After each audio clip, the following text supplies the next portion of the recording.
تو اگر میں مانوں آپ کی بات کو کہ ہر جیوت انسان کو بھائی چارہ کروں تو مجھے جینے کا حق نہیں، کسی کو جینے کا حق نہیں ہے، لیکن اس کا مطلب یہ نہیں کہ ہم دوسرے جیوت لوگ کو تکلیف پہنچائیں جان بوجھ کے۔ اسی لیے اسلام میں جب محمد صلی اللہ علیہ وسلم پیغام دیے عرب دیشوں میں، عرب ممالک میں، تو لوگ نے کہا یہ کیسا انسان ہے؟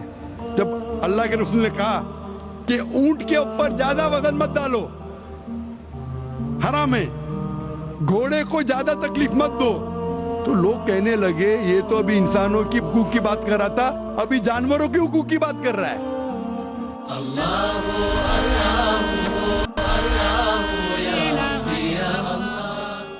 اللہ کے رسول فرماتے جب ایک شخص آگ اگاتا مجھے آگ کو بجھاؤ، کیوں؟ ادھر چیٹیاں مر رہے ہیں۔ اس کا مطلب جان بوجھ کے کوئی بھی جیوت چیز کو مارنا حرام ہے، صرف انجانے میں اجازت ہے یا جس کی اجازت خدا نے آپ کو دی ہے، جس کی اجازت دی ہے خدا نے۔ مثال کے طور پہ منوسمرتی میں چیپٹر نمبر 5 شلوکا نمبر 31 میں لکھا گیا ہے کہ خدا نے کچھ جانوروں کو بنائے کھانے کے لیے اور کس کو خوراک بننے کے لیے، some to be eaten, some to eat۔ اگر وہ کھانے والا جانور دوسرے جانور کو کھاتا ہے جس کو خوراک کے لیے بنایا ہے تو کوئی گناہ نہیں ہے۔ منوسمرتی چیپٹر نمبر 5 شلوک نمبر 30 میں اگر آپ اس جانور کا قتل کرتے جو کھانے کے لیے بنایا گیا تو آپ گناہ نہیں کر رہے۔ منوسمرتی چیپٹر نمبر 5 شلوکا نمبر 39 میں سیکریفائسل اینیمل، جو اینیمل قربانی کے لیے بنائے گئے اس کی قربانی دینا گناہ نہیں ہے۔ میں کیوں ہندو دھرم سے کہہ رہا ہوں، مسلم سے بھی کہہ سکتا ہوں، بہت سے حوالے۔ اس کا مطلب ہمیں کسی کو تکلیف نہیں دینا چاہیے، لیکن اگر انجانے میں چلتے چلتے چیٹی مر گئی تو آپ باہر چلے نہیں سکیں گے، آپ سانس لیں گے جرم، تو اللہ تعالیٰ نے جرم کو پیدا کیا ہے مرنے کے لیے عام طور پہ، تو آپ گنہگار نہیں۔ معلوم کچھ جین لوگ ماسک پہنتے تو بھی مرتے، پانی کو ابالتے، ابالنے سے مار رہے، ابالنے پانی پی کے فائدہ کیا؟ اندر مارنے کے بدلے باہر مار رہے، کیا فائدہ؟ یہ ممکن ہی نہیں ہے۔ لیکن جان بوجھ کے کوئی جانور کو، اور ایک مثال دوں گا، ہمارے خطیب جمعہ نماز پڑھائے تھے کل ڈاکٹر عثمان، ان نے اپنے خطبے میں مثال دی تھی، کیا ایک عورت تھی جو بہت بے حیا تھی، کیا کہیں گے، جو عام طور پہ لوگوں کی زینت تھی۔ میں لفظ اردو ذرا میری کمزور ہے، میں کسی کو ٹھیس نہیں پہنچانا چاہتا، انگلش میں کہیں گے ناٹ وتھ گڈ کیریکٹر، بازاری عورت۔ ذرا میں ایسے لفظ نہیں استعمال کرنا چاہتا کسی کو چوٹ پہنچے، تو بازاری عورت تھی جو بہت گناہ کرتی تھی، لیکن ایک وقت ایک کتے کو پانی پلایا تو اللہ کے رسول فرماتے صرف وہ ایک اچھے عمل کی وجہ سے خدا نے اسے جنت میں ڈالا۔ بازاری عورت غلط کام کرتی ہے، زنا کرتی ہے، ایک عمل کیا کی، ایک کتے کو پانی دی، انسان کو نہیں کتے کو، اور اللہ اسے جنت میں ڈالتا ہے۔ دوسری طرف ایک اچھی عورت، نیک عورت، لیکن ایک بلی کو بند کرتی ہے، چین کر کے رکھتی ہے، اس کی آزادی کو قید کرتی ہے، اللہ تعالیٰ اس کو جہنم میں ڈالتا ہے، نرک میں ڈالتا ہے۔ اسے کہتے ہیں جانوروں کے حقوق، مطلب جانوروں کے بھی حقوق اسلام میں ہیں۔ اللہ کے رسول فرماتے کہ چڑیا کی جان بھی مت لو بنا وجہ، چڑیا سپیرو، آپ پڑھیں گے قرآن میں اور حدیث میں کئی اس کے پر لیکچر۔ تو اس لیے ہم مانتے ہیں کہ جیوت چیز کا ہمیں احترام کرنا چاہیے، اس کے رول ریگولیشن ہے۔ بولیں گے سب جیوت چیز میرے بھائی ہے، نہیں بھائی، سب بھائی نہیں۔ ابھی کچھ لوگ اتنا کرتے، کتے کے پیچھے ہر مہینے لاکھ روپیہ خرچہ کرتے، ارے غریب لوگ مر رہے، لاکھ روپے سے 10 گھر ہر مہینے لاکھ روپے اپنے پوڈل کے اوپر ڈالتے ہیں، لاکھ روپے سے کم از کم 10 گھر تو چلیں گے نا مہینے، 20 گھر چلیں گے بمبئی میں، ہاں کہ نہیں؟ وہ 20 گھر کو سنبھالو نا، ایک پوڈل کو سنبھال رہے، یہ کدھر کا اسلام ہے؟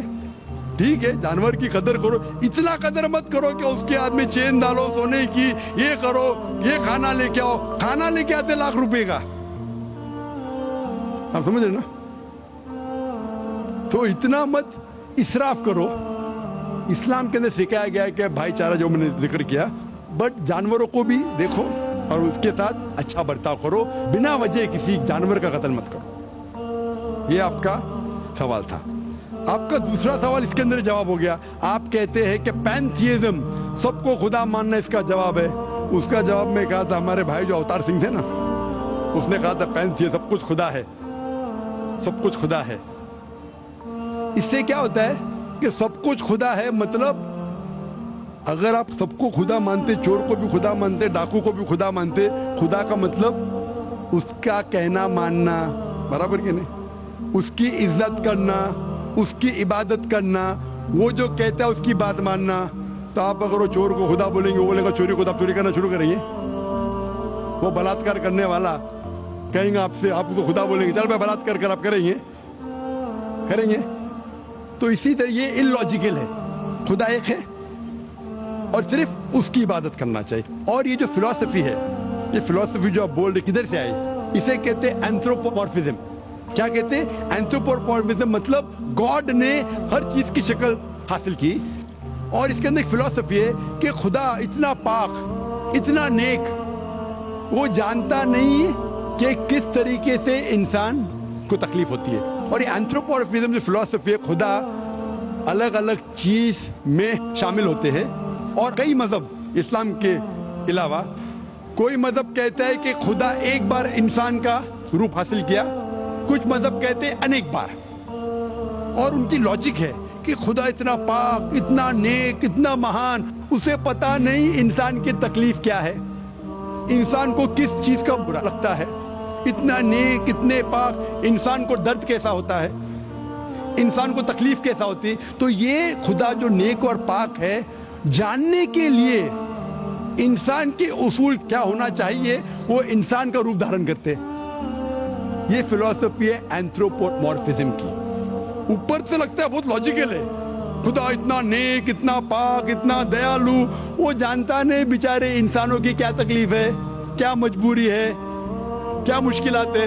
تو انسان کا روپ دھارن کیا لکھنے کے لیے, کیا انسان کے لیے اچھا ہے برا ہے. اوپر سے دیکھیں تو بہت اچھا لگتا ہے, لیکن تحقیق کریں گے منطق سے تو ایک دم ہی غلط. مثال کے طور پہ اگر میں نے ایک ڈی وی ڈی پلیئر بنایا, ڈی وی ڈی پلیئر, کیا مجھے ضروری ہے کہ میں ڈی وی ڈی پلیئر بنوں یہ جاننے کے لیے ڈی وی ڈی پلیئر کے لیے کیا اچھا ہے کیا برا ہے؟ ضروری ہے نہیں. میں ایک انسٹرکشن مینیول لکھوں گا کہ ڈی وی ڈی پلیئر کو پلے کرنے کے لیے ڈی وی ڈی ڈالو, پلے کا بٹن دباؤ, اسکپ کرنے کا اسکپ کا بٹن دباؤ, اسٹاپ کرنے کا اسٹاپ کا بٹن دباؤ. پانی میں مت ڈالو, خراب ہو جائے گا. اوپر سے مت پھینکو, خراب ہو جائے گا. مجھے ڈی وی ڈی پلیئر بننے کی ضرورت نہیں. اسی طریقے سے خدا ہمارا خالق ہے, ہمارا بنانے والا ہے, ہمارا پیدا کرنے والا ہے. اس کو انسان بننے کی ضرورت ہی نہیں. وہ کیا کرتا ہے؟ انسٹرکشن مینیول لکھتا ہے, انسان کے لیے کیا اچھا ہے کیا برا ہے, کیا کھانا چاہیے کیا نہیں کھانا چاہیے, کیسا عبادت کرنا چاہیے. اور اس خدا کا آخری انسٹرکشن مینیول ہے قرآن. اس ایشور, اس بھگوان, اس اللہ, اس خدا کا آخری انسٹرکشن مینیول ہے قرآن. اس قرآن مجید میں لکھا ہے آپ کے لیے کیا اچھا ہے کیا برا ہے, کس طریقے سے جانور سے اچھا برتاؤ کرنا چاہیے, کس طریقے سے بھائی چارہ بڑھنا چاہیے, کس طریقے سے غریبوں کی مدد کرنا چاہیے, سب لکھا ہے اس میں. خدا کو خود انسان بننے کی ضرورت نہیں, کیونکہ وہ ہمارا خالق ہے, ہمارا مالک ہے. تو اسی لیے یہ پینتھیزم فلسفی از ٹوٹلی رانگ. اور وید میں کدھر نہیں لکھا ہے, آپ جائیں گے دوسری کتابوں میں لکھا ہے. آپ اگر دیکھیں گے میری کیسٹ ہندوازم اینڈ اسلام پہ, لیکن وہ کتابیں وید سے اونچی نہیں ہیں. وید میں صرف لکھا ہے توحید کے بارے میں, ایک خدا کے بارے میں, ایک کم ست وپرا بہودا ویدانتے. خدا ایک ہے, اس کو نام ارادہ دے سکتے آپ, لیکن خدا ایک ہے, اس کی صفت آپ بیان کر سکتے ہیں. اور وہ ایک خدا ہے نہ تصفتی ماستی, اس کا کوئی عکس نہیں ہے, نہ کوئی پکچر ہے, نہ کوئی پینٹنگ ہے, نہ کوئی مورتی ہے, نہ کوئی اسٹیچو ہے. ہوپ ڈانس از اے کوسچن.